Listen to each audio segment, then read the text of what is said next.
స్వామి చెప్పండి, రజతోత్సవ సభను ఈసారి బీఆర్ఎస్ చాలా ప్రెస్టీజియస్ గా తీసుకుంది. దానికి సంబంధించి ఏర్పాట్లు ఎలా సాగుతున్నాయి, ఎవరి పర్యవేక్షణలో ప్రజెంట్ ఏర్పాట్లు జరుగుతున్నాయి?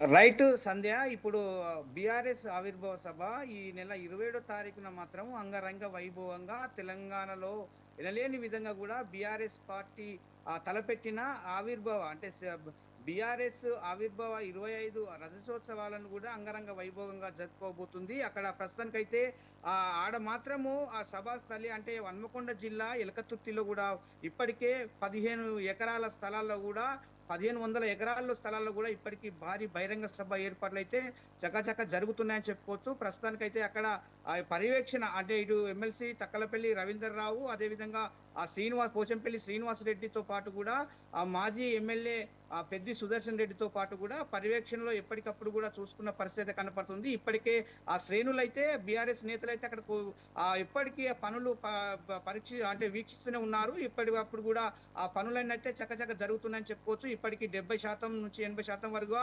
పూర్తిగా పనులన్నీ కంప్లీట్ అయినాయని చెప్పుకోవచ్చు. సభాస్థలి మాత్రము ఇటు హన్మకొండ జిల్లా, ఉమ్మడి వరంగల్ జిల్లాతో పాటు కూడా కరీంనగర్, అటుపక్క సిద్దిపేట కూడా జాతీయ రహదారుల్లో కూడా అక్కడ భారీ బహిరంగ సభ కూడా ఏర్పాటు చేసిన నేపథ్యం అయితే ఉంది. అక్కడికి వచ్చే వేలాది లక్షలాది బీఆర్ఎస్ కార్యకర్తలే కావచ్చు, ప్రజలే కావచ్చు, కేసీఆర్ ఉపన్యాసాన్ని వినడానికైతే 17న ఈ నెల 27న మాత్రం చాలా వరకు కూడా ఎక్కువ వేలాది సంఖ్యలో వచ్చే అవకాశాలు ఉన్నది చెప్పుకోవచ్చు. ప్రస్తుతానికైతే అక్కడ చాలా వరకు కూడా బీఆర్ఎస్ అంటే సభాస్థలిలో కూడా ఇలాంటి అవాంఛనీయ సంఘటనలు జరగకుండా పబ్లిక్ ఎలాంటి సావంచనీయ సంఘటనలు జరగకుండా పబ్లిక్ ఎలాంటి ఎండాకాలం అంటే తీవ్ర ఎండలు ఉన్నప్పటికీ కూడా సాయంత్రం 5 గంటలకు మీటింగ్ స్టార్ట్ అవుతుంది. కేసీఆర్ ఉపన్యాసం 25 సంవత్సరాల సిల్వర్ జూబ్లీ కాబట్టి కేసీఆర్ అయితే చాలా పకడ్బందీగా కూడా అధినేత బీఆర్ఎస్ తెలంగాణలో తొలి ముఖ్యమంత్రిగా పేరున్న కేసీఆర్ కల్వకుంట్ల చంద్రశేఖరరావు అయితే ఇవాళ ఎలాంటి ఉపన్యాసం ఇస్తారు, తెలంగాణ ప్రజల పట్ల ఎలాంటి భావాన్ని ప్రజలకు ఉద్ధరిస్తారని చెప్పి కూడా పరిస్థితి ఇప్పటికైతే చాలా వరకు అయితే వీక్షిస్తున్నారు. బీఆర్ఎస్ ఇప్పటికే ప్రజలలో అంటే గ్రామీణ ప్రాంతాలలో కూడా బీఆర్ఎస్ శ్రేణులు అయితే ప్రజలు తరలి రండి, 27వ తారీఖు నాడు కూడా భారీ బహిరంగ సభను విజయవంతం చేయండి అని చెప్పి కూడా భారీ ప్రదర్శనలు ఇస్తున్నారు. ఇప్పటికంటే అక్కడికి కేసీఆర్ ఎప్పుడైతే అక్కడ భారీ బహిరంగ సభ ఏర్పాటు చేశారో అక్కడికి కూడా ఇప్పటికీ ఉమ్మడి వరంగల్ జిల్లా వ్యాప్తంగా ఇటు మాజీ ఎమ్మెల్యేలు కావచ్చు, మాజీ మంత్రులకు కావచ్చు కూడా పూర్తి స్థాయిలో కూడా అక్కడ విజయవంతం చేయడానికైతే మొత్తానికైతే ఇటు ఆటో కార్మికులను కావచ్చు, ఇటు 2001 నుండి పార్టీ ప్రారంభమైనప్పటి నుంచి అనేక సభలు అలాగే ఏంటిది సెలబ్రేషన్స్ కావచ్చు, పార్టీ బర్త్డేలు కావచ్చు, చాలా రకాలుగా చేసుకున్నారు. బట్ ఈసారి ఈ రజతోత్సవ సభ అనేది ఓటమి తర్వాత వస్తుంది కాబట్టి చాలా ప్రత్యేకంగా ఉండబోతోంది, ప్రెస్టీజియస్ గా తీసుకున్నారు. దీని నుంచి 2029 ఎన్నికల కార్యాచరణను మాజీ సీఎం కేసీఆర్ ప్రకటించబోతున్నారు. కార్యకర్తలకు ఈ వేదిక ద్వారానే దిశానిర్దేశం చేయబోతున్నారు అంటూ కూడా చాలా ధీమా వ్యక్తం చేస్తున్నారు. మరి ఈ అంశానికి సంబంధించి ఎలాంటి స్టేజ్ పైన అనౌన్స్మెంట్ ఉంటుందని అనుకోవాలి? సంధ్య, మీరు అన్నట్లుగానే పూర్తి స్థాయిలో అనుకోవచ్చు. ఎందుకంటే ఇది దిశానిర్దేశం చేసే ఇది భారీ బహిరంగ సభ అనుకోవచ్చు. ఇలా తెలంగాణ ప్రజల పట్ల కేసీఆర్ ఎలాంటి మొత్తానికి అభివృద్ధి బాటలు నడిపించింది. గతంలో బీఆర్ఎస్ 10 సంవత్సరాలు బీఆర్ఎస్ ప్రభుత్వం ఉంది. ఆ తెలంగాణ రాష్ట్ర ప్రజలకు ఏం చేసింది, ఇప్పుడున్న ఆ కాంగ్రెస్ ప్రభుత్వం కూడా గత అంటే 1.5 ఇయర్లో కూడా ఎలాంటి చేసిందని చెప్పి కూడా అది దిశానిర్దేశం చేసే అవకాశాలు అయితే ఉన్నాయని చెప్పుకోవచ్చు. సంధ్య, ఇప్పటికే ప్రస్తుతానికైతే అక్కడ మాత్రము ఇప్పటికీ వేలాది లక్షలాది జనాలు తెలంగాణ ప్రజలు వచ్చే అవకాశాలు ఉన్నాయి. కాబట్టి కేసీఆర్ ఎలాంటి దిశానిర్దేశం చేయబోతున్నారు, తెలంగాణ ప్రజల పట్ల ఎలాంటి బీఆర్ఎస్ నిర్ణయం తీసుకోబోతుంది అనేది కూడా ఒక కోణంలో కూడా తెలంగాణ ప్రజలు వేచి చూస్తున్న పరిస్థితి కనపడుతుంది. ఎందుకంటే అక్కడికి కూడా చాలా మంది పబ్లిక్ అంటే బీఆర్ఎస్ కార్యకర్తలే కావచ్చు, అభిమానులు కావచ్చు, చాలా మంది ప్రజలు వచ్చే అవకాశాలు అయితే కనపడతా ఉన్నాయి. ఎందుకంటే అంగరంగ వైభవంగా కూడా ఇవాళ దిశానిర్దేశాన్ని అయితే బీఆర్ఎస్ అధినేత కేసీఆర్ మొత్తానికైతే చేస్తున్న నేపథ్యంలో కూడా భారీ బహిరంగ సభ విజయవంతం కావడానికి అహర్షణలు కూడా ఇవరకే మాజీ మంత్రులు కావచ్చు, మాజీ ఎమ్మెల్యేలు కావచ్చు, ప్రస్తుతం ఉన్న బీఆర్ఎస్ నేతలే కావచ్చు ప్రస్తుతానికి చూస్తున్న పరిస్థితి కనపడుతుంది. సంధ్య, ఇప్పుడు ప్రస్తుతానికైతే ఈ దిశానిర్దేశం చేసే ఈ భారీ బహిరంగ సభ తెలంగాణ ప్రజలకు దిక్సూచిగా ఉండబోతుందని చెప్తున్న పరిస్థితి అయితే కనపడుతుందని చెప్పుకోవచ్చు. సంధ్య, అంటే దీంతో పాటు ఒక మెయిన్ ఏంటంటే గతంలో అంటే బీఆర్ఎస్ పురుడు పోసుకున్నప్పటి నుంచి టీఆర్ఎస్ పురుడు పోసుకున్నప్పటి నుంచి చాలా మంది నేతలను విస్మరించారు. ఈసారి అలాంటి నేతలకు కూడా పిలుపులు వెళ్ళబోతున్నాయి. ఈ సభ వేదిక ద్వారానే పార్టీ కోసం పనిచేసిన వాళ్ళలో కొంత అంటే నష్టపోయిన వాళ్ళు కూడా ఉన్నారు కాబట్టి అలాంటి వాళ్ళను కూడా వెతికి సభకు తీసుకురావాలి, సభా వేదికగా వాళ్ళందరికీ మనం మర్యాద ఇవ్వాలి అన్న ఒక అంశాన్ని కూడా తెర మీద తీసుకొచ్చినట్టుగా తెలుస్తుంది. దీంట్లో ఎంతవరకు వాస్తవం ఉంది? సంధ్య ఇది ముమ్మాటికి వాస్తవం అనుకోవచ్చు సంధ్య. ఇప్పటికే స్టేజ్ మీద ప్రతి ఒక్క ఆ బీఆర్ఎస్ శ్రేణులో వారికి ఇప్పటికీ ఆ కుమ్ములాటలు జరిగిన పరిస్థితి అయితే ఉంది. బీఆర్ఎస్ శ్రేణులను కూడా అందరినీ ఎవరిని కూడా వదిలిపెట్టకుండా తెలంగాణ మన టీఆర్ఎస్ గా పురుడు పోసుకున్నప్పటి నుంచి టీఆర్ఎస్ నుంచి బీఆర్ఎస్ గా పురుడు పోసుకొని జాతీయ స్థాయిలో బీఆర్ఎస్ వెళ్తున్న నేపథ్యంలో ఇప్పటికే ఈ స్టేజ్ మాత్రము 400 మీటర్ల దూరంలో కూడా విస్తీర్ణం ఉంటుంది. అక్కడ ఇప్పటికే మొత్తం 129 వెడల్పు 80 గల పొడవుతోని కూడా ఆ స్టేజ్ ఏర్పాటు చేశారు. ప్రతి ఒక్క నేతను అంటే బీఆర్ఎస్ అంటే టీఆర్ఎస్ తెలంగాణ ప్రత్యేక రాష్ట్రం కొరకు పోరాడి కూడా అలిగిన నేతలను కూడా జేఏసీలో సంబంధించిన నేతలను కూడా ఇప్పటికి బీఆర్ఎస్ లో పనిచేస్తున్న నేతలను కూడా అందరినీ పిలిచి కూడా ఇవాళ స్టేజ్ మీదకి రేపు రానున్న 27వ తారీఖు నాడు భారీ బహిరంగ సభలో కూడా అందరినీ అనౌన్స్ చేసి కూడా ఎవరిని కూడా వదిలిపెట్టకుండా కూడా తెలంగాణ రాష్ట్ర సాధనలో ఉన్న ముఖ్య నేతలను కూడా ఇప్పటికే ఉద్యమకారులను కూడా తీసుకొచ్చి కూడా అందరి మళ్ళా తెలంగాణ బీఆర్ఎస్ వైపు మళ్ళీ తెలంగాణలో ప్రభుత్వం రావడానికి బాసటగా ఉండాలని చెప్పి కూడా ఇవాళ కసరత్తు చేస్తున్న నేపథ్యం అయితే ఉందని చెప్పుకోవచ్చు సంధ్య. ఇప్పటికి ప్రస్తుతానికైతే ఎవరిని కూడా అంటే బీఆర్ఎస్ నేతలను ఏర్పాట్లకు సంబంధించి అంటే జరుగుతున్న నేపథ్యంలో కొంత నేతల మధ్య సమన్వయం లోపిస్తోంది, అకారణంగా గొడవలు పడుతున్నారు, ఏర్పాట్లకు సంబంధించి బాధ్యతలకు సంబంధించి ఒకరిపైన ఒకరు అరుచుకుంటున్నారు, నేతలు ఏంటంటే బాహాటంగానే తిట్టుకుంటున్నారు అంటూ కొన్ని కథనాలు మనం చూస్తున్నాము. అందులో నిజం ఉందా? నిజంగానే ఏర్పాట్లకు సంబంధించి అన్న అత్యుత్సాహం చూపిస్తున్నారని ఈ రకంగా అనుకోవాలా?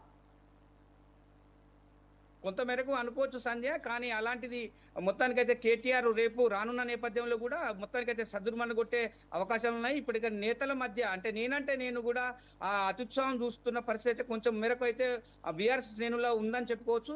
ఆ నేతలను కూడా అందరినీ సమన్వయపరిచే విధంగా కూడా రేపు ఆ కేటీఆర్ అయితే ఎల్కతుర్తికి భారీ బహిరంగ సభలు ఏర్పాటు ఎలా ఉన్నాయని కూడా సమీక్షించడానికి లీడర్లను అందరినీ సమన్వయం చేయడానికి కూడా రేపు ఆ ఎల్కతుర్తికి అయితే కేటీఆర్ రానున్న నేపథ్యం అయితే ఉంది సంధ్య. ప్రస్తుతానికైతే నేతల మధ్య మొత్తానికైతే సమన్వయం కుదిరిందని చెప్పుకోవచ్చు. ఇప్పటికీ ఎవరి వారి పని విభజనలో ఉండాలని చెప్పి కూడా ఆదేశాలు అయితే కేసీఆర్ ఆదేశాలు జారీ చేసిన నేపథ్యం అయితే గత 2 రోజుల క్రితం జరిగిందని చెప్పుకోవచ్చు. ఎందుకంటే అప్పటి నుంచి ఇప్పటి వరకు కూడా ఎవరి పని వాళ్ళు ఉన్నట్టుగా తెలుస్తా ఉంది. ఎందుకంటే ఉద్యమకారుడుగా ఉన్న నర్సంపేట మాజీ ఎమ్మెల్యే పెద్ది సుదర్శన్ రెడ్డి అయితే ఆదేశాలు మొదలుకొని ఇప్పటి వరకు కూడా కృషి చేస్తున్న పరిస్థితి ఉంది. ఎందుకంటే ఇటు పక్క ఎర్రబెల్లి దయాకర్ మంత్రి 4 సార్లు కూడా మంత్రి చేసిన నేపథ్యంలో కూడా అతనితో పాటు కూడా పోచంపల్లి శ్రీనివాస్ ప్రస్తుతం ఎమ్మెల్సీగా ఉన్న పరిస్థితి ఉంది.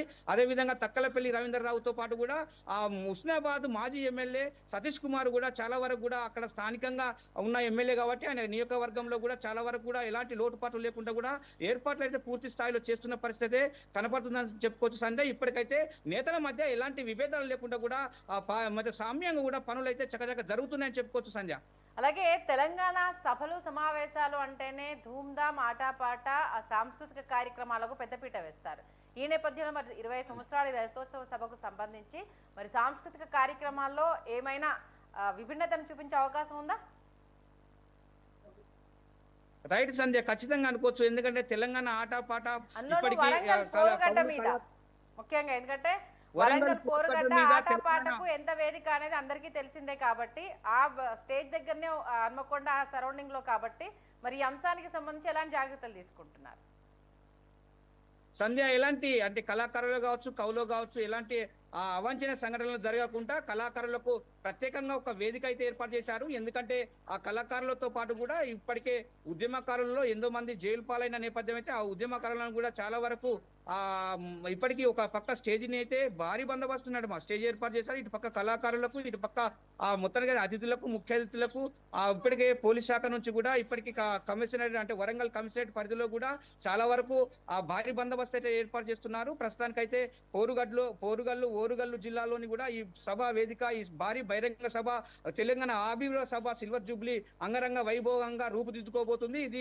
ఇది మొత్తానికైతే తెలంగాణ రాష్ట్ర వ్యాప్తంగా చెంపపెట్టు అంటే ఇది భారీ ఎత్తున ఎనలేని విధంగా కూడా ఎప్పుడు జరపని విధంగా కూడా బీఆర్ఎస్ జరపాలని చెప్పి కూడా లక్షలాది మందితోని కూడా భారీ బహిరంగ సభ విజయవంతం చేయడానికి బాటలేస్తున్న నేపథ్యం అయితే ఉందని చెప్పుకోవచ్చు సంజయ్. ప్రస్తుతం ఇప్పటికే ఎల్కతుర్తి వేదికగా ఇప్పటికి మొత్తానికైతే ఆ తెలంగాణ సైరన్ అయితే మాత్రము కేసీఆర్ ఊదబోతుందని చెప్పుకోవచ్చు సంధ్య. ఇక్కడ మీరు అన్నట్టుగా సంవత్సరన్నర కాలం తర్వాత స్టేజ్ పైన బహిరంగంగా మాట్లాడబోతున్నారు. ఆయన మాటల కోసం కోట్లాది మంది ప్రజలు వెయిట్ చేస్తున్నారు. ఎందుకంటే ఆయన మాట్లాడితే ఆయన మాటలకు ఎంతమంది ఫిదా అవుతారన్న విషయం మనందరికీ తెలిసిందే. ఇక సంవత్సరన్నర కాలం తర్వాత పార్టీకి కొత్త జవసత్వాలు తీసుకొచ్చే విధంగా ఎల్కతుర్తి సభలో ఆయన ప్రసంగం ఉండబోతోంది అన్న అంశాన్ని చాలా హైలైట్ చేస్తున్నారు. మరి ఆ ప్రసంగానికి సంబంధించి అక్కడున్న బీఆర్ఎస్ నేతలు అంటే ఏమైనా హింట్స్ ఇస్తున్నారా, క్యూరియాసిటీ ఏమైనా క్రియేట్ చేస్తున్నారా, దీని గురించి ఏదైనా?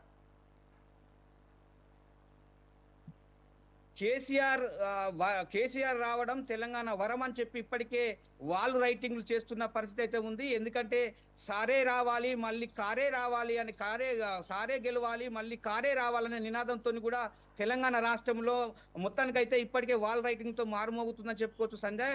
కవులు కళాకారులు మొత్తానికైతే ఆ బీఆర్ఎస్ శ్రేణులతో కూడా అతి ఉత్సాహం కాకుండా మొత్తానికైతే ఇప్పటికీ విజయవంతం చేయడానికి పల్లెల్లోనూ కూడా పట్టణాలను కూడా వీధులలో కూడా ఇప్పటికే జన సమీకరణ విపరీతంగా జరుగుతుందని చెప్పుకోవచ్చు. కేసీఆర్ ఉపన్యాసాన్ని వీక్షించలేలా కేసీఆర్ ఎలాంటి తెలంగాణ ప్రజల పట్ల ఎలాంటి స్పీచ్ అంటే ఉపన్యాసం ఇస్తారని చెప్పి కూడా ఉపన్యాసానికే కేసీఆర్ మన తెలంగాణ ఇప్పటికే పిత అని చెప్పి కూడా పేరు మారుమోగుతున్న నేపథ్యంలో ఇప్పుడు ప్రస్తుతం అయితే తెలంగాణ ప్రజల కొరకు ఎలాంటి ఆయన నోట ద్వారా ఎలాంటి పద జ్వాలాలు వస్తాయి, ఎలాంటి ఉపన్యాస జ్వాలలు వస్తాయి అని చెప్పి కూడా తెలంగాణ ప్రజలు ఆటపాటలతో కూడా వేచి చూసిన పరిస్థితే కనపడుతుంది. ఇప్పటికీ తెలంగాణలో కూడా ఈ ఓరుగల్లులో హన్మకొండ జిల్లాలో కూడా ఎలకతుర్తి వేదికగా ఇది భారీ బహిరంగ సభ తెలంగాణలో మొత్తానికైతే ఒక అగ్రగామిగా నిలవబోతుందని చెప్పుకోవచ్చు సంజయ్. ప్రస్తుతానికైతే అక్కడ తెలంగాణ ప్రజల పట్ల కేసీఆర్ ఉపన్యాసం మరోసారి వినాలి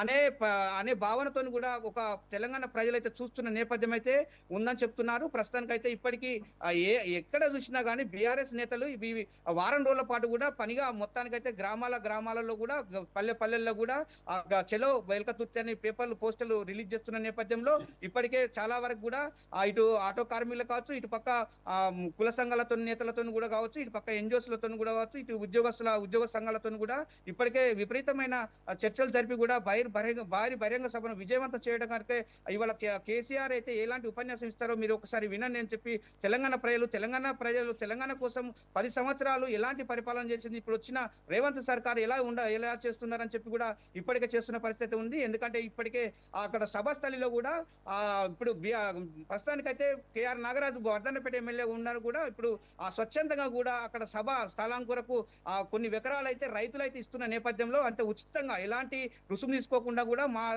మా స్థలాలు మేము ఇస్తాం భారీ బహిరంగ సభకు అని చెప్పి కూడా చెప్తున్న పరిస్థితి ఉంది. ఎలాంటి వాళ్ళ రైతుల పట్ల మభ్య పెట్టడం కానీ రైతులకు ఎలాంటి పైసలు అంటే డబ్బులు ఇవ్వడం కానీ అలాంటి చేయకుండా కూడా స్వచ్ఛందంగా రైతులు అయితే వచ్చి ఇవాళ కేసీఆర్ సభ సక్సెస్ఫుల్ కావాలని చెప్పి కూడా కోరుకొని కూడా ఇవాళ ప్రస్తుతానికైతే అక్కడ ఆడ మాత్రము రైతులను సేకరణ చేసిన పరిస్థితి ఉంది. ఇప్పుడు భారీ బహిరంగ సభ పూర్తి స్థాయిలో ఏర్పాట్లు ఇప్పటికే కేసీఆర్ తెలంగాణ ప్రజల పట్ల ఎలాంటి ఉపన్యాసాన్ని ఇవ్వబోతున్నారో చాలా వరకు కూడా ప్రజలైతే వీక్షించడానికి అయితే భారీ బహిరంగ సభ తరలి వచ్చే అవకాశాలు అయితే ఎక్కువ కనపడుతున్నాయి సంధ్య చెప్పుకోవచ్చు. ఓకే.